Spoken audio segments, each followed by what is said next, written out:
Inače,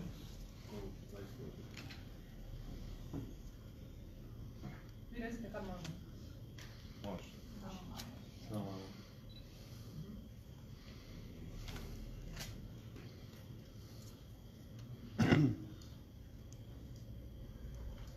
Evo, hvala vam što ste došli. Gospodin Miroslav Škoro daće izjavu za medije u pogledu osnivanja Domovinskog pokreta. Molim vas, samo pitanja vezano za temu danas, dakle samo vezano za osnivanje Domovinskog pokreta, a sve ostale teme mogu pričekati narednih dana gdje vam više prilike za komentiranje osnovnog aktualnosti. Pa se možemo samo držati u budu. Hvala lijepa. Srdečan pozdrav svima. Hvala što ste došli. Danas smo na prijestupni dan 29. veljače osnovali Domovinski pokret, punog imena Domovinski pokret Miroslava Škore, iz jednostavnog razloga što zakonodavac tako od nas traži. Želim zahvaliti svima koji su u onom vremenu od prvog kruga predsjedničkih izbora do danas slali i svoje poruke i svoje prijedloge, pohvale, kritike. Sve nam je to pomoglo da, evo, na današnji dan budemo spremni za ono što je pred nama, a to je politička utakmica u kojoj želimo napraviti političke promjene koje su nužne u ovoj našoj napaćenoj, osiromašenoj i opljačkanoj Hrvatskoj državi. Namjerno smo to napravili 29. veljače, namjerno smo to napravili bez neke velike pompe i najava, namjerno smo to napravili u ovom manjem prostoru, zbog toga što je to zakonodavac tako odredio. Ukoliko se čovjek želi baviti u Hrvatskoj politikom, onda je nemoguće da ja budem nositelj svih lista u svim izbornim jedinicama, nemoguće da moja neovisna lista bude u svim izbornim jedinicama i mi smo se prilagodili tome. Minimum bi bilo da imamo 100 ljudi na osnivačkoj skupštini, mi smo imali 175 ljudi i temeljem pozitivnih propisa Republike Hrvatske s kojima se duboko ne slažemo kad je ovaj proces u pitanju i koji ćemo, ako Bog da, i budemo u prilici promijeniti. Sada smo spremni za tu političku utakmicu. Stavili smo moje ime i prezime kao jedan mali sufiks i nadam se da će taj sufiks nestati u najskorije vrijeme, da će u prvi plan izaći ljudi koji su sposobni, koji svojim imenom i prezimenom mogu garantirati ono što želimo napraviti u ovoj zemlji, ali stavili smo to zbog toga da bi lakše komunicirali s javnošću, tako da se punim nazivom, kao što sam rekao, stranka je napravljena po zakonu o strankama, zove Domovinski pokret Miroslava Škore i skraćeno Domovinski pokret.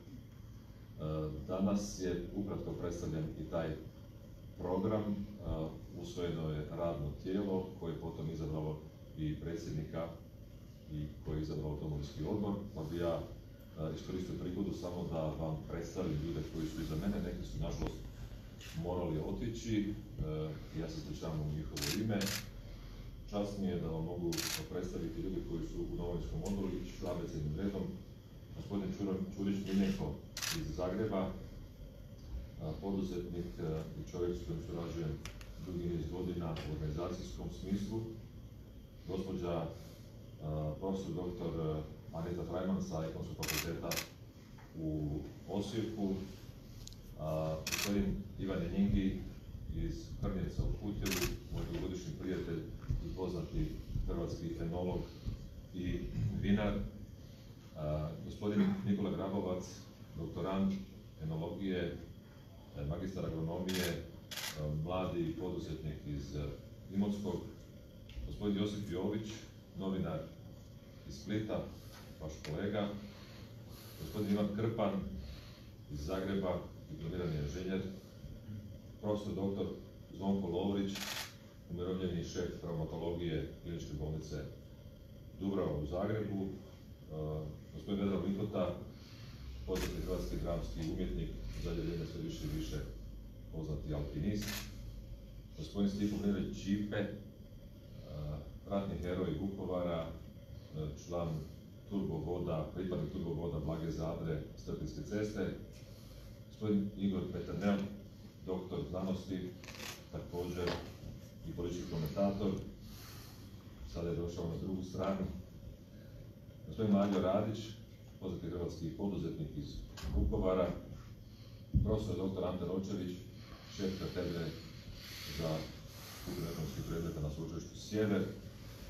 Ja sam u tome, gospodin profesor dr. Ivan Šušnjak s Ekonomskog fakulteta u Zagrebu, profesor također, ratni fotograf iz Osijeka i poznati hrvatski fotografski umjetnik gospodin Marin Topić, doktorica Vesna Vučemilović, doktorica ekonomskih znanosti iz Našica, profesor dr. Milan Vrhljan, profesor sa Medicinskog fakulteta u Zagrebu, ratni zapovjednik saniteta 118. brigade, koja je poslije prelazila 9. brigadu, ima toliko funkcija da nemamo vremena za sve izgovoriti, i primarni doktor Dinko Škegro, također doktor znanosti, poznati zagrebački hrvatski internist. Dakle, evo, kao što vidite, to su ljudi koji smo za sada imenovali u taj domovinski odbor i to su ljudi na koje sam svima ponosan. Većina njih nije nikada bila u politici, a niko od njih nikada nije bio u ovoj visokoj takozvanoj politici. Ja sam spreman za vaša pitanja. Nadam se da ćete se držati teme. Materijal se jedan televizija. Dakle, neki mediji pišu da će glavni osnov stanke biti Glavaševi ljudi, odnosno da će među čelnim ljudima biti bivši HDSSB-ov Krešimir Bubalo, a spominje se i Dražen Đurović. No, te ljude danas nismo vidjeli na osnivanju i jesu li oni među osnivačima ili ne? Da, puno je toga pisano u zadnjih mjesec dana. Ja se nadam da, kako mi želimo biti u policiji nešto novo, ponuditi neka drugačija rješenja, da će se tako ponašati svi. Takav neprofesionalni način unaprijed znamo izvještavanja koji je na razini čula kazala držim neprihvatljivim. Mislim da to više govori o njima nego o bilo čemu drugome. U zadnje vrijeme je bilo puno tih spekulacija, ja sam čuo da ćemo biti i u Globusu, i u Osijeku, i vamo, i tamo da će biti ovi i oni. Slika govori više od riječi, ja bih molio evo sve vas kamerom da pređete, to se zove švenk ako se ne varam, jel? Tako je. Preko ljudi koji su iza mene i oko mene, pa ćemo vidjeti koji su to ljudi. Definitivno mislim da to nije način da se stvari određene tenzije, da se pokušava insinuirati nešto što apsolutno nema veze sa stvarom. Barbara Štrbac, možete li reći koliko ste odabrali najuži tim, imali među njima bivši političara? Pa kao što ste vidjeli, evo i već sam rekao, dakle, ovo su ljudi koji su trenutno ovdje, to je moj najuži tim. Među njima nema baš nešto aktivnih političara. Najbliže politici je bio Željko Pervan, ali odustao. S domovinskim pokretom idete na parlamentarne izbore, znamo već otprilike s kojim strankama ste razgovarali. Jeste li razgovarali sa nekim članovima HDZ-a i hoćete li preći preko svega što ste pričali o HDZ-u za parlamentarne izbore? Ja stvarno ne znam kako vi znate s kojim sam strankama već razgovarao, ja nikada ništa o tome nisam govorio. Dobro, opet dolazimo na ovo od malo prije. Ja jesam se sretao s ljudima koji su me podržavali u predsjedničkoj kampanji. Mislim da je to bio i red, zahvalio sam im se i razgovarali jesmo, ali na neki način, evo, sve skupa na razini kurtoaznog razgovora nije bilo mogućnosti kvalitetnije razgovarati sve dok nemamo ovo što smo danas utemeljili. Dakle, od danas možemo kvalitetno razgovarati. Što se tiče drugih političkih stranaka, ne znam sad na što ste točno mislili kada ste govorili o tome što sam izgovorio o HDZ-u. Ja sve što sam izgovorio o vrhuški HDZ-a, dakle o toj političkoj oligarhiji koja vodi tu stranku i cijelu državu u krivom smjeru, mislim isto što sam mislio i onda sam ja sad promijenio mišljenje. Ja generalno nisam htio srljati u ovo sve skupa. Nisam ja čovjek koji je išao u predsjedničke izbore sa predomišljajem da ću, ako ne prođe na tim predsjedničkim izborima, drugi dan napraviti stranku.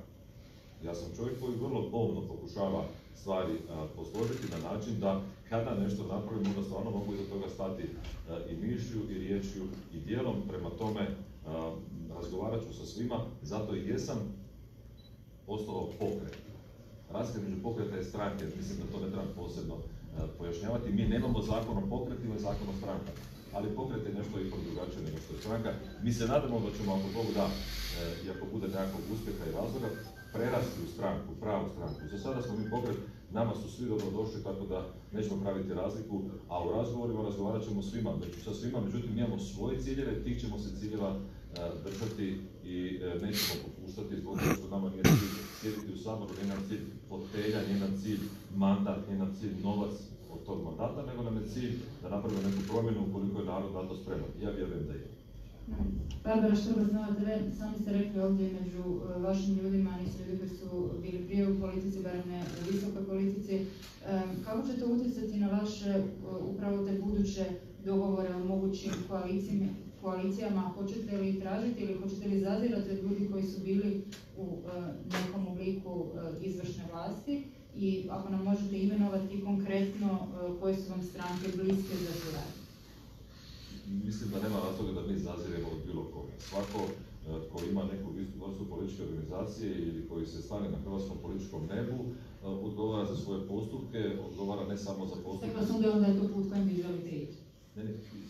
Ja sam htio reći, dakle, dopustite mi samo da završim, dakle da ne želimo mi, niti ću ja ikada komentirati, to nije moj svjetonazor i nije način na koji sam odgojen, svako odgovara za svoje postupke. Trudit ćemo se, u svakom slučaju, sve što radimo da bude u interesu Hrvatske države i Hrvatskog naroda. Dakle, to je primarni interes kojim ćemo se rukovoditi. Ne bi sad ovdje, mislim da nije ni vrijeme ni mjesto prerano. Idemo prvo raspisati izbore, pa da vidimo što u krajnjoj liniji ti ljudi, te stranke nude kao svoju političku opciju. Mi ćemo ponuditi svoje, nećemo vam to danas sve otkriti, mislim da bi bilo preuranjeno. Ovo je praznik kada smo osnovali tu stranku, svake 4 godine možemo slaviti godišnjicu, dakle 29. veljače, tako da, evo, mi smo spremni za političku utakmicu, definitivno. Možda sam vrlo jednostavno, niste mi odgovorili o potpunosti na ovo pitanje prije. Ukoliko na čelu HDZ-a ostane Andrej Plenković, hoćete li i s tim HDZ-om razgovarati? Mi nemamo razloga razgovarati s HDZ-om dok ne budu gotovi izbori. Nema nikakvog razloga. Dakle, kada se raspišu, to je hodogram, kada se raspišu izbori, svako od nas će izaći sa svojim programima. Građani će to procijeniti. Nakon tih izbora vidjet ćemo koji su rezultati i onda ćemo sjesti, ja sam to rekao milijun puta, citirajući pokojnog predsjednika, pa ću i sada, i sa crnim vragom. Sješćemo i razgovarat ćemo sa svima, ali isključivo i jedino pod uvjetima da se respektiraju naše želje, naši ciljevi i ono što građani očekuju. A građani očekuju promjenu. Ne vjerujem da im promjenu mogu ponuditi oni i rješenja oni koji nemaju, ne znam šta zaraditi, znači kunu na tržištu. To teško da može. Jeste li nakon parlamentarnih izbora, ako budete u poziciji da ste jezičac na vagi, spremni biti premijer vi osobno i da li ste spremni razgovarati u koaliciji kad sa SDP-om i sa HDZ-om? Vi mene posjećate na mom profesora kad ste znali doktora, to je puno hipoteza. Znači, te hipoteze bi trebalo sada rangirati, pa bi trebalo ići u kvantitativno i kvalitativno dokazivanje i razrazu. Nisam od tih ljudi, ja bi ipak sačekao da prođu ti izbori, pa ćemo onda puno kompetentnije i veselije razgovarati. Do tada moramo, čini mi se, više vremena provesti u tome da predstavimo ljudima tko mi jesmo, tko ovi ljudi jesu, kakav bi to program trebao biti. Kad budemo saznali kad su izbori, kad obznanimo ciljeve, onda možemo ići dalje.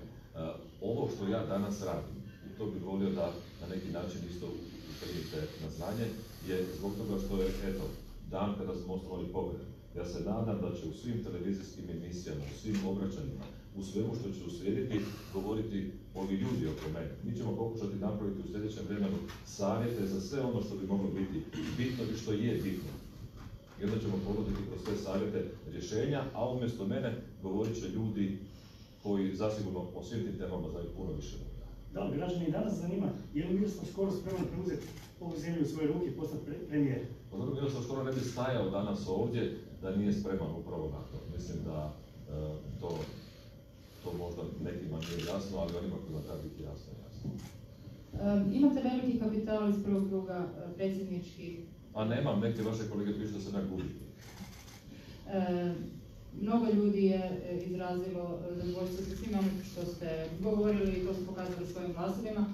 Računate li i dalje na tako veliku potvrdu i u istraživanjima ste treća politička opcija u ovome trenutku? Kako gledate da će se sve to skupa dalje razvijati i mislite li da bi vam neke koalicije mogle više koristiti, neke štetiti ili ste spremni više na postizborne koalicije? Osobno, dakle bez ikakve konzultacije sa svima, ja sam čovjek koji smatra da te predizborne koalicije nisu neko najsretnije rješenje i da bi bilo dobro da se svako izvaže u demokratskom smislu, ali tu već govorimo o izbornom zakonu, koji ovakav kakav je nije najsretnije rješenje. Postoje neke odluke i venecijanskih komisija, postoje nekakve odluke i Ustavnog suda Republike Hrvatske, je li uopće pravično i koliko je dobro da mi imamo izborni sustav kakav imamo, u kojemu, eto, neki ljudi su privilegirani zbog toga što su u smislu nacije ili mjesta boravka u mogućnosti da imaju zagarantirano nekakvo mjesto. Dakle, s jedne strane je... Dakle, to biste ukinuli?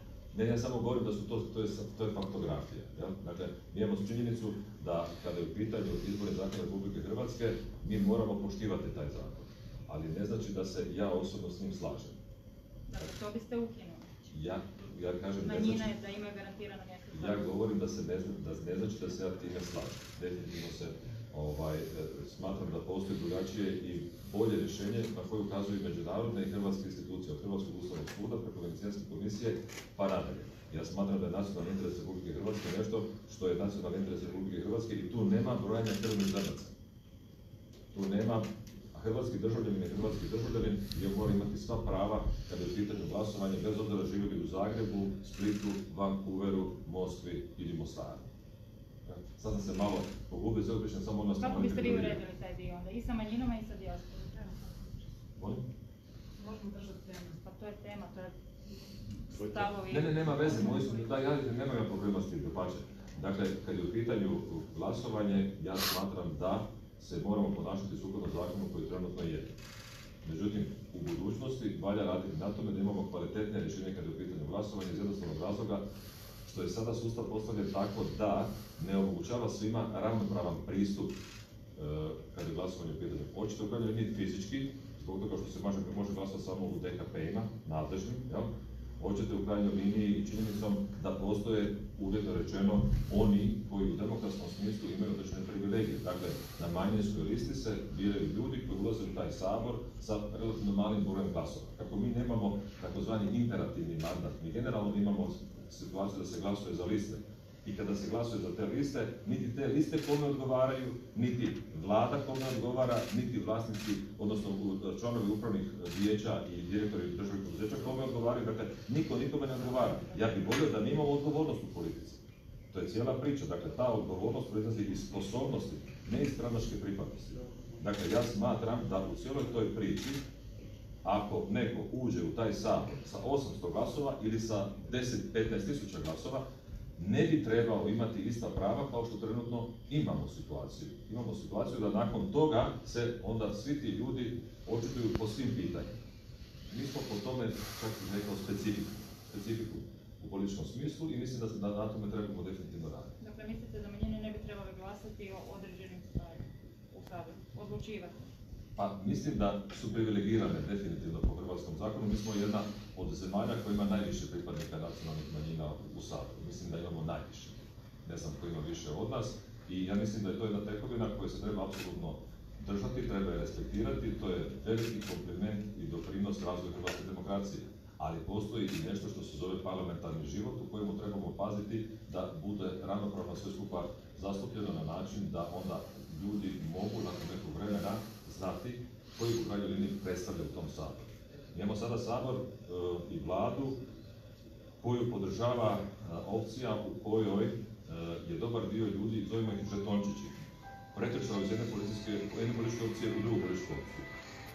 I ja smatram da moramo učiniti sve što možemo da takav proces, takav način vladanja u Hrvatskoj zaustavi. Mislim da je to fair prema biračima. Mislim da birači nisu 2015-16 godine, kada su izlazili na izbore i kada su glasovali, nisu glasovali za ovakav sastav sabora ili ovakav način podnašanja vlasti u Republici Hrvatskoj. Opet mi smo sada u situaciji u kojoj jesmo, dakle svi mi ovdje smo legalisti i poštivat ćemo zakon, ali definitivno ne znači da se moramo s njim slagati. Definitivno ja smatram da se u Republici Hrvatskoj sve može promijeniti ako politika to hoće. Mi možemo vrlo brzo napraviti pravi iskorake u gospodarskom smislu, u demografskom smislu, u financijskom smislu, u obrazovnom smislu, u kulturnom smislu, ako politika to hoće, ali ne može to napraviti činjenjem ovolike količine kompromisa kao što činimo danas. Sve je kompromis do kompromisa, samo s jednim razlogom, da neko ostane na vlasti. Mi smo spremni ne biti na vlasti. Dakle, što se Domovinskog pokreta tiče, na izbore izlazite sami, a poslije sve otvoreno pa i moguće. Ne znam, ispustite to sad shvatili, ja sam... Nisam shvatila da pitam. Aha, mene vi ste to konstatirali, dobro. Mi imamo želju biti ono što naše nazivlje je, domovinski pokret. Domovinski, što znači da svi oni ljudi kojima je interes i na srcu interes domovine, da nam se pridruže. Pokret zbog toga što ne želimo biti ekskluzivitet, toga već imamo. Mi ne želimo biti mjesto na kojemu će poligon, na kojemu će ljudi ostvarivati svoje želje za bogaćenjem i svoje želje za političkom trgovinom. Ako se neko želi bogatiti, ako neko želi trgovati, imaš HDZ, imaš HNS, imaš SDP, ima dovoljno stranaka u kojima se tako nešto može napraviti. Mi želimo biti pokret kojemu će se dakle priključiti svi ti ljudi koji su dobronamjerni, ali onaj koji ima želju trgovati i kojemu je politika posao, to apsolutno za nas nije prihvatljivo. Prema tome, neću i ne mogu i ne želim reći da mi idemo na izbore sami, da pače, mi se nadamo da će nam se priključiti svi i svi su dobrodošli. Ali moramo razgovarati, normalno moramo razgovarati i moramo svi skupa ipak, što je rekao jedanput Ante Starčević, držati se malo dijela i načela više nego ljudi i njihovih obećanja. Imam Skorinen jedan, jeste li za zabranu pobačaja, da ili ne, i jeste li za ukidanje prava na udomljavanje istospolnim parovima, da ili ne? Ja sam znao da ćete me vi to pitati iz jednostavnog razloga što smo vas zamolili da se danas držimo teme. To ste vi spomenuli sada u vašem govoru, govorili ste o začeću i govorili ste o ocu i majci. Ja sam govorio da smo mi država u kojoj svako dijete treba imati oca i majku. I ja sam već po tom pitanju dao svoju izjavu ne jednom nego više puta, pa ću je ponoviti i ovoga puta.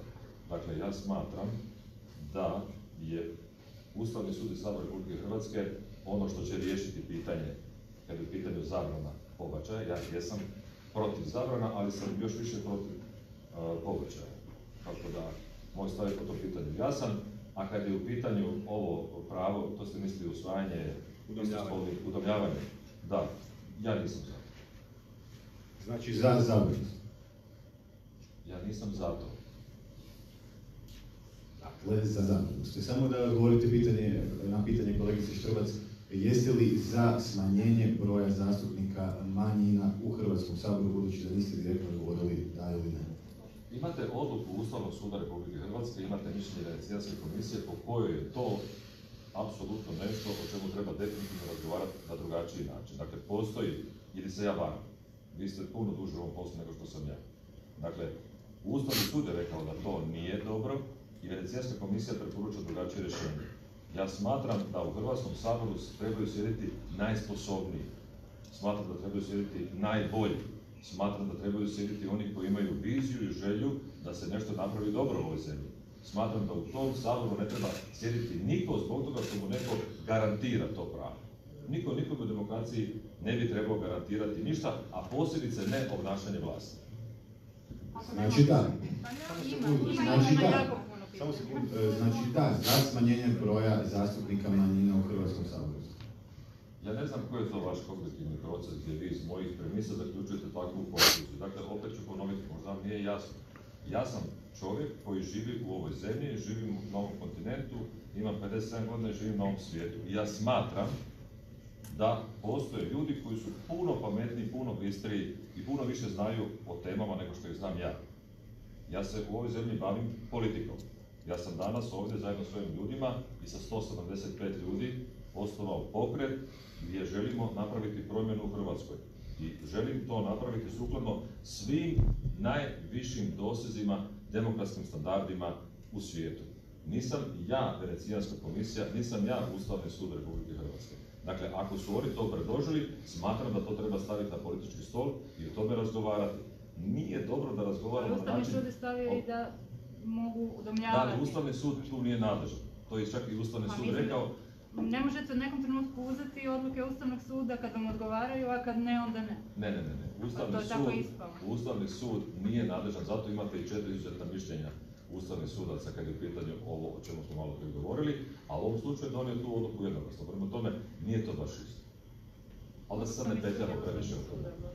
Da se vratimo na domovinski pokret, osim ovih stvari o kojima ste sada pričali i vi odgovarali, koje su još stvari koje biste vi promijenili? Što će biti još glavne stvari vašeg programa? Mi imamo, kada je u pitanju dakle, funkcioniranje naše države, ja bih rekao gotovo u svim segmentima potrebu za promjenu. Ja sam danas govoreći ovdje za ovom govornicom, pred ljudima, pred osnivačima, recimo uzeo za primjer problem korupcije. Ne znam sad na pamet, imao sam podatke, ali ste ih pokrili sad na mikrofonima, da se u Hrvatskoj, ne znam, važećih 700, gotovo 800 zakona, da je važećih gotovo 9000 i nešto podzakonskih akata i da se od tih zakona godišnje promijeni 8,5%, a od podzakonskih akata se promijeni recimo na 12,5%. Kada to pretvorite u stranice, ako svako od tih akata i zakona ima 50 stranica, to znači da se godišnje promijeni 63.000 stranica koje reguliraju rad poduzetnika, obrtnika, običnih ljudi. I znači tu bi mi trebali dnevno čitati jedno 100-170 stranica da bi bili upućeni u to što se događa. Dakle, što želim promijeniti? Pa želim zajedno sa svim ovim ljudima i zajedno sa svim onima koji nam daju podršku promijeniti način kako funkcionira naša država, kako se donose ti zakoni, zbog čega se donose ti zakoni i što oni u konačnici imaju kao posljedicu. Za posljedicu svih naših zakona mi imamo u stvari činjenicu da svako nadležno tijelo može svakome od nas u svakom trenutku zasigurno naći nešto, jer mimo tih zakona koji su opsežni, koji se mijenjaju, oni imaju diskrecijsko pravo da svako od njih može donijeti nekakvu svoju odluku i mišljenje. Nemate napisan zakon takav da referent kaže kad neko podnese zahtjev za građevinsku dozvolu da je on mora izdati. Nego ima diskrecijno pravo da procjeni da ili ne. Pa to je za mene idealan poligon za korupciju. Dva pitanja. Europska unija, kako stojite prema Europskoj uniji? Mi smo članica Europske unije. Sve što je u interesu Republike Hrvatske treba apsolutno poštivati. Ja sam u osnovi, kad je u pitanju odnos sa svima drugima, čovjek koji smatra da je suverenitet Republike Hrvatske nešto neprocjenjivo vrijedno. Smatram da je to nešto čega se trebamo držati i suverenitet Republike Hrvatske, suverenizam je visoko na listi naših prioriteta. Ono što mogu definitivno reći je da smatram da Republika Hrvatska treba biti ta koja odlučuje ko smije, kada i kako preći preko teritorija Republike Hrvatske, preko granice Republike Hrvatske. Republika Hrvatska treba biti ta koja odlučuje ko brani granice Republike Hrvatske i građani Republike Hrvatske na referendumu moraju donijeti odluku o uvođenju eura u Republiku Hrvatsku. Mislim da i u tom smislu, to govorim i kao ekonomist, malo srljamo, mislim da je ekonomski suverenitet vrlo bitan, pogotovo monetarni. Tko mi je politički bliži, Orban i Janša ili Macron i Plenković? Pa od svih tih ljudi poznajem jedino Plenkovića. Ove nisam upoznao, ali ću ih upoznati. Međutim, iz onoga što vidim kako rade i kako djeluju, kako zastupaju interese svoje zemlje, pa ja bih ipak ovo naše čedo koje smo danas stvorili na političkom nebu više gledao kao nešto što je bliže suverenističkim politikama u svijetu i Europi nego što je nekakvim nadnacionalnim institucijama gdje činovnici odlučuju o svemu. Tako da budem vrlo konkretan, definitivno gospodin Orban i gospodin Janša, koliko znamo njegovu gospodinu. Prvi potezi gospodina Milanovića kao predsjednika. Možemo sad završiti. Prvi potezi novog predsjednika. A koji su mu potezi bili, nisam vidio? Pa mislim, nastučni govori, kako vam se čini kako je počeo sve manje. Govor je dobro otišao, ali ne znam koji potez, šta je napravio. Pa evo, odlučio si prvo otići u Sloveniju, pa u Austriju, Alpe, Adria, njegov. Evo, to sad stvarno više nema s temom, kolega, stvarno, evo, nemojte se ljutiti. Tema je sve, jer je to nova Pa politička. ne možemo, ovo bi mogli gledati sada do sutra, moramo negdje odrediti granicu, kolegica Iva Boban. Ja vas lijepo molim, dakle, osnivate pokret, dosta ste zatvoreni prema javnosti. Zašto danas niste pustili novinare da prate skupštinu iznutra? Mi nismo vidjeli ni ko je tamo, ni koliko ljudi.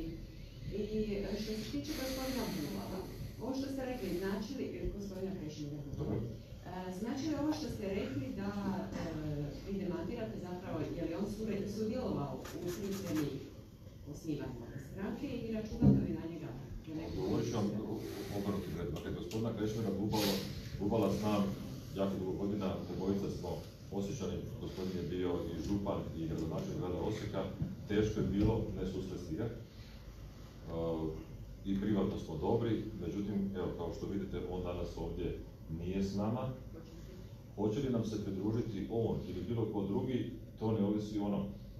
Dakle, mi ćemo vidjeti što će se dogoditi u vremenu koje je pred nama. Jako je puno ljudi koji su nam se javljali, jako je veliki pritisak. Mi smo u stvari ovu skupštinu ruku na srce mogli napraviti u puno većem prostoru i mogli smo raditi od toga spektakl, ali to bi bilo u sukobu s onim o čemu ja cijelo vrijeme govorim. Dakle, mi nismo napravili ovu stranku zbog toga da bi pravili festival. Mi smo napravili ovu stranku zbog toga što je to zakonski minimum da se možemo pojaviti na izborima. Mi želimo biti pokret. Pokret je ipak nešto drugo. To je jedna stvar. A druga stvar je što je, kad je u pitanju nazočnost novinara na samoj izbornoj, odnosno osnivačkoj skupštini, naša procjena bila da je to stvar koju je trebalo napraviti, nije stvar u kojoj smo trebali na neki način otvarati se za javnost, zbog toga što nismo napravili ništa drugo, nego što napravili svake druge stranke. Imate zakon koji kaže morate imati radnu predstavničku verifikacijsku komisiju.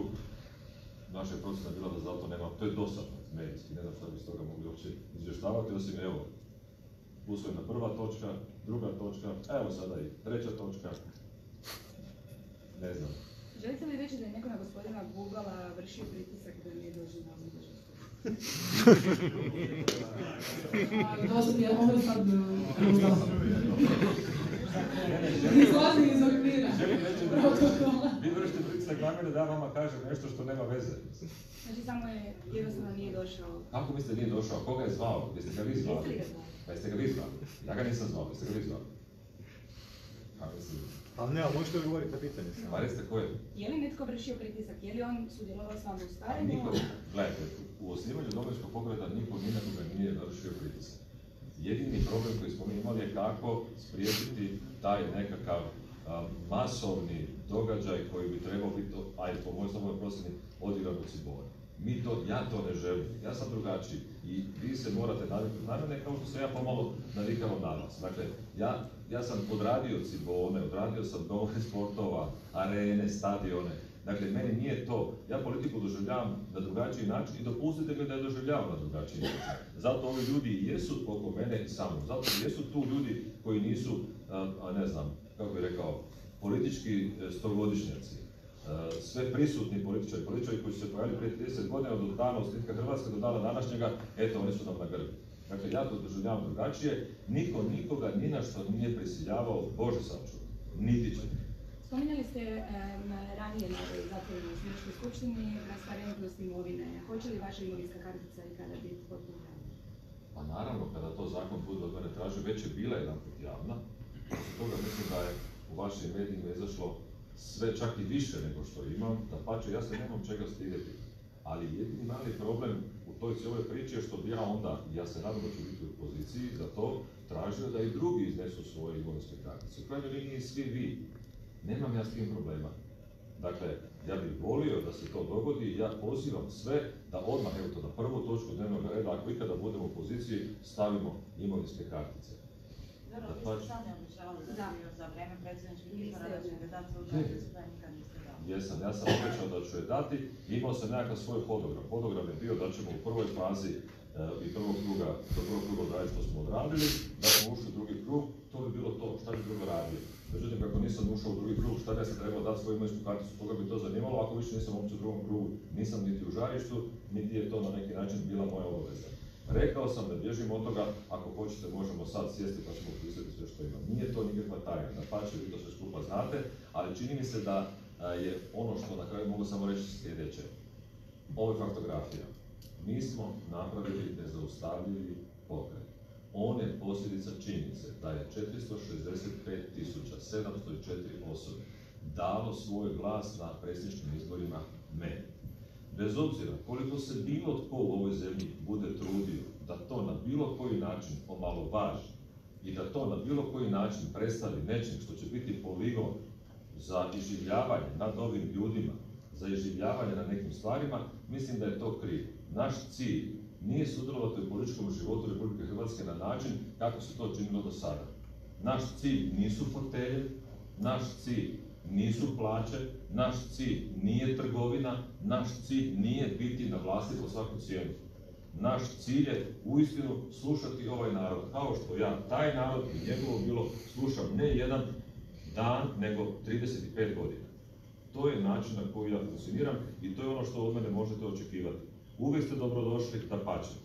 Uvijek ću vam odgovarati, dapače. Uvijek sam odgovarao, dapače. Ali molim vas, nemojte mi imputirati niti meni, niti ovim ljudima ono što ne stoji. I nemojte da se razilazimo na stvarima koje, dragi Bog, neće moći riješiti, a pogotovo ne vi i ja ovdje.